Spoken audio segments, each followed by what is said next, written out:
Good morning friends. ఇవాళ పొదరీలు ఎపిసోడ్లో ఏం జరిగిందంటే ఇంకా శైలునేమో కొట్టి తిడతా ఉంటారు వాళ్ళ అమ్మ నాన్న. ఇంకా వాళ్ళ అమ్మ ఏమో ఇంకోసారి వాడితో మాట్లాడినా, వాడిని కలవడానికి వాళ్ళ షాప్కి వెళ్ళినా నిన్ను చంపేస్తా అంటే నాతో పాటు వీడిని కూడా చంపే, వీడిని ఎందుకు వదిలిపెట్టాలనుకుంటే ఏడ్చుకుంటూ లోపలికి వెళ్తుంది. ఆ తర్వాత ఇంకా శైలు వాళ్ళ అమ్మ నాన్న అన్నయ్య ఫీల్ అవుతూ ఉంటారు. శైలు వాళ్ళ అమ్మ ఏమో ఏడుస్తుంది, ఏంటి ఇలా చేస్తుంది, మన పరువు తీయడానికే పుట్టింది, ఇదంతా మీ వల్లే, అసలుకి మీరంతా గారాబం చేయబట్టేదంతా అని తిడుతుంది.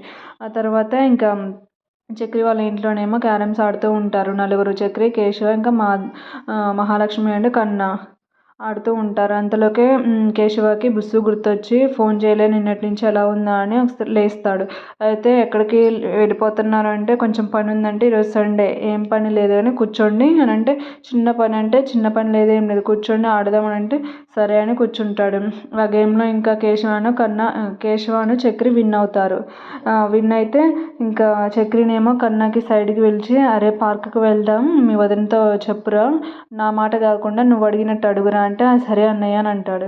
అయితే మహాలక్ష్మి వస్తుంది, ఏంటి గుసగుసలు అంటే ఏం లేదు వదిన, చక్రి అన్నయ్య మనందరం కలిసి పార్క్కి వెళ్దాం అంటున్నాడు అని అంటాడు. అయితే అటో ఇటో ఎట్లాగో మహాలక్ష్మి ఒప్పుకుంటే చాలా హ్యాపీగా ఫీల్ అవుతారు అందరూ. ఆ లోపే అక్కడికి మాధవ వస్తాడు. మాధవ వచ్చి ఏమైంది అంత హ్యాపీగా ఉన్నాడంటే, అన్నయ్య వదిన పిక్నిక్కి వెళ్దాం అంటుంది అందరం కలిసి అంటే మహాలక్ష్మి షాక్ అవుతుంది. అయితే అవునన్నయ్య వెళ్దాం అంటుంది మహా అని చక్రి కూడా అంటాడు. ఏమంటావమ్మ నువ్వు అంటే మీ ఇష్టం పెద్ది అంటే సరే వెళ్దాం, రెడీ అవ్వండి, నేను కూడా ఏమేమి తీసుకుపోవాలో రెడీ చేస్తాను అంటాడు. ఆలోపు కేశవ వచ్చి బయటికి బుస్సుకి చెప్పాలి ఈరోజు బయటికి రావడం కుదరదని కాల్ చేస్తాడు. అంతలోకి మిస్డ్ కాల్స్ చాలా ఉంటాయి. ఇంకా శైలు ఏమో మాట్లాడుతుంది, ఏరా అసలుకి నిన్నెవరు ఇంటికే వచ్చి గొడవ చేయమన్నది, నీ మన నువ్వు వచ్చి గొడవ చేసి ఇంట్లో వెళ్ళిపోయావు, నన్ను ఆ తర్వాత ఎంత తిట్టారో కొట్టారో నీకు తెలుసా, అసలుకి వాళ్ళు నీకోసం ఇన్ని దెబ్బలు తిన్నా నాకేం బాధ అనిపించట్లే, కానీ నువ్వు అసలుకి ఎట్లుంది ఏంటి అని ఒక ఫోన్ లేదు, ఒక మెసేజ్ లేదు, దానివల్ల నేను చాలా ఫీల్ అవుతున్నానంటే అంటే చేద్దాం అనుకున్నానే కానీ మళ్ళీ ఇబ్బంది అయిద్దేమోనని చేయలేదు అని అంటాడు. బాగానే కవర్ చేసావులే అని అంటాడు. అయితే అసలుకి ఇదంతా నీ వల్లే, మీ అన్నయ్య రాకపోతే నేను ఎందుకు వచ్చి గొడవ చేస్తా, అసలుకి ఈ లవ్ గివ్ ఇవేం లేకపోతే మంచిగా ఈ గొడవలు ఏమి ఉండకపోయేవి, అసలు ఇదంతా నీ వల్లే, ఎర్రిదానా పిచ్చిదానా అనుకుంటే దాన్ని తిడతాడు. అయితే శైలు ఏడుస్తుంది. కేశవనేమో ఏడవకు, సారీలే ఇంకెప్పుడు తిట్టలే అంటే సరే అని తిన్నావా అని అడుగుతాడు. తినలేదు అని అంటే మరి తినిపో అని అంటాడు. అయితే నువ్వు వచ్చి తినిపిద్దురా అంటే ఫోన్లో ఎలా అంటే ఫోన్ కాదు, రెస్టారెంట్కి వెళ్ళి తిని అలా బయటకు వెళ్దామంటే డౌట్గా ఒప్పుకుంటాడు. అయితే సరే అని బయటకు వెళ్దాంలే, సరే తీసుకెళ్తలే అని కేశవ అంటాడు. అందరితో వాళ్ళు ఫోన్ మాట్లాడడం అయిపోతుంది. నెక్స్ట్ ఏమో అందరూ అన్నీ సర్దుతూ ఉంటారు. కేశవనేమో నేను రావట్లేదు అన్నయ్య మీరు వెళ్ళండి అంటే ఏమైంది అంటే చిన్న పని ఉంది, ఇదేంది బైక్ ఇచ్చి రావాలి కస్టమర్కి అని అంటే బైక్ ఇచ్చి రావడానికా లేదా బుస్ దగ్గరకి అంటే బుస్సు లేదురా నిన్న అంత గొడవ జరిగిందిగా, నేను ఇంకెందుకు వెళ్తాను, బైక్ ఇచ్చి రావడానికే వెళ్తాను అని చెప్తాడు.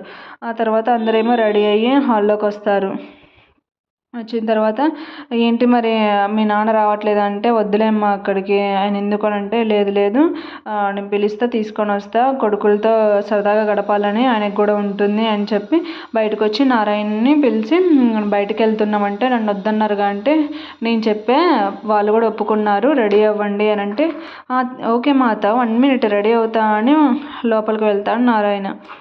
అలా వెళ్ళిన తర్వాత ఆలోపే మనీషా వస్తుంది ఇంట్లోకి. నమస్తే జీ అనుకుంటా. అయితే ఏంటమ్మా ఇలా వచ్చారంటే చూడ్డానికి వచ్చాను నార్మల్గా అని చెప్తుంది. అయితే పార్క్కి వెళ్తున్నాం రండి మీరు కూడా అంటే లేదు లేదు నేను వెళ్తా అంటే ఏం లేదు మళ్ళీ ఈవినింగ్ వరకు వచ్చేద్దాం రండి అని అంటే సరే అని ఒప్పుకునిద్ది. ఆలోపు నారాయణ రెడీ అయ్యి వస్తాడు. ఆ డ్రెస్ చూసి అందరూ నవ్వుకుంటారు. ఎలా ఉన్నా సూపర్ ఉన్నా కదా అని చెప్పి మహాలక్ష్మితో అంటాడు. బాగున్నా సుపుత్ర అని అంటుంది. ఆ తర్వాత అందరూ కలిసి పార్క్కి వెళ్తారు. పార్క్కి వెళ్ళిన తర్వాత అక్కడ టికెట్స్ తీసుకోవడానికని చక్రి క్యూలో నిలబడతాడు. అక్కడ వెనక ఒక లేడీ ఉంటుంది. అక్కడ క్యూలో తోసుకుంటుంటే ఆ లేడీకి తెలుగుతాడు. చక్రి అయితే సారీ అండి అని అంటే ఏం పర్లేదు అని అంటుంది. ఇదేంటి ఇలా అంటుందని చక్రి షాక్ అవుతాడు.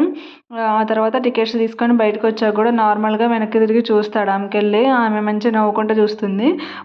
వాళ్ళ హస్బెండ్ ఏమో చక్రికి ఇట్లా వార్నింగ్ ఇస్తూ ఉంటాడు, ఇది ఎందుకు వచ్చిన గొడవ, ఇట్లతో ఏంటి గొడవ, మళ్ళీ మన లేడీస్ ముందు పరువు పోతుంది అనుకొని వెళ్ళిపోతాడు. ఆ తర్వాత అక్కడ సెక్యూరిటీ ఏమో డ్రింకర్స్ని ఇంకా డ్రింక్ని ఎలో చేయకపోతే నారాయణనేమో మహాలక్ష్మి బ్యాగ్లో పెడతాడు డ్రింక్ బాటిల్. వాళ్ళేమో లోపలికి ఎలో చేస్తారు. అందరూ లోపలికి వెళ్ళిన తర్వాత నారాయణ బాటిల్ ఎలా తీసుకోవాలి దానికోసం అని ఆలోచిస్తూ ఉంటాడు. కన్నానేమో ఏంటి తెచ్చావా, బాటిల్ తెచ్చావా, క్వార్టర్ అది ఇది అంటే నా సుపుత్రుడు అలా కాదు, ఎక్కడ ఎలా ఉండాలో తెలుసు అని మహాలక్ష్మి అంటుంది. నారాయణనేమో అవునమ్మా నువ్వు నన్ను బాగా అర్థం చేసుకున్నావు అని అంటాడు. అక్కడ అందరూ కూర్చొని స్నాక్స్ తింటూ ఉంటారు. నారాయణనేమో ఆ బాటిల్ ఎలా తీసుకోవాలో అక్కడే నిలబడి తిరుగుతూ ఉంటాడు అటు ఇటు. అంతలోకి అక్కడ ఒక పేరెంట్ అని వాళ్ళ అబ్బాయి నడుచుకుంటూ వెళ్తూ ఆ అబ్బాయి ఏమో నాన్న నాకు చిప్స్ కావాలి అంటే నేను చిప్స్ ప్యాకెట్ ఎంత ఒకటి ఇవ్వండి అంటే మేము అమ్మడానికి కాదండి తెచ్చుకుని తినడానికంటే అన్నీ తింటారా అని అంటే అవునండి మేము అన్నీ తింటాం అది ఇది అని కోప్పడతాడు కన్నా. ఆ తర్వాత సరే బాబు తీసుకొని ఒక చిప్స్ ప్యాకెట్ అబ్బాయికి ఇస్తాడు. థ్యాంక్స్ అంకుల్ చెప్పి అక్కడి నుంచి వెళ్ళిపోతారు. కన్నానేమో చూసావన్నీ నేను ఆల్రెడీ చెప్పినందుకే ఇన్ని వద్దన్నా, ఇప్పుడు ఏమైందిరా తిను అని అంటే నాకేం వద్దన్నాయి అని అంటాడు. అయితే మహాలక్ష్మి ఏమో తిను కన్నా ఆకలితో మనం ఎలా ఉంటాం అందుకని పెద్దది తెచ్చాలే అని చెప్పి అంటాడు. అక్కడి నుంచి ఇంకా అబ్బాయి అయినా వాళ్ళ డాడీ అక్కడి నుంచి వెళ్ళిపోతారు. ఇంకా స్నాక్స్ తింటూ ఉంటారు. అదే పార్క్కి ఇంకా కేశవ అని శైలి కూడా వస్తారు. వచ్చి లోపలికి ఇక్కడికి ఎందుకు తీసుకొచ్చావు అంటే ఇక్కడైతే మా అన్నయ్య వాళ్ళ ఫ్రెండ్స్ ఎవరు ఉండరు, మంచిగా కాసేపు స్పెండ్ చేయొచ్చు అని చెప్పి లోపలికి వెళ్తారు. లోపలికి వెళ్ళి టికెట్స్ తీసుకుంటారు. టికెట్స్ తీసుకొని కేశవనమే ఎప్పుడు బయట నుంచి చూడడమే కానీ నేను ఎప్పుడు లోపలికి రాలేదంటే మరి నేను ఇక్కడే పల్లీలు అమ్ముకుంటూ ఉంటున్నా మరి అని చెప్పి శైలు అంటుంది. మా చిన్నప్పుడు ఎప్పుడో నాన్న తీసుకుని వచ్చారు మళ్ళీ ఇప్పుడు రావడమేనంటే మరి ఎక్కడ కూర్చుందామే అంతా గందరగోళంగా ఉంది అని అంటాడు. అయితే అక్కడికి వెళ్ళి కూర్చుందాం అని చెప్పి ఒక ప్లేస్ చూపిస్తుంది. సరే అని చెప్పి అటు వెళ్తారు. ఆ తర్వాత నారాయణ ఏమో చిన్నగా మహాలక్ష్మి బ్యాగ్ తీసుకొని లోపల చేయబెట్టంగానే చక్రి వచ్చి ఏంటి దొంగతనం చేస్తున్నావు అంటే మా ఇంట వంట లేదు దొంగతనం చేయడం అంటే మరి ఎందుకు మహాలక్ష్మి బ్యాగ్ తీసుకొని వచ్చావో అది ఇదని అంటాడు.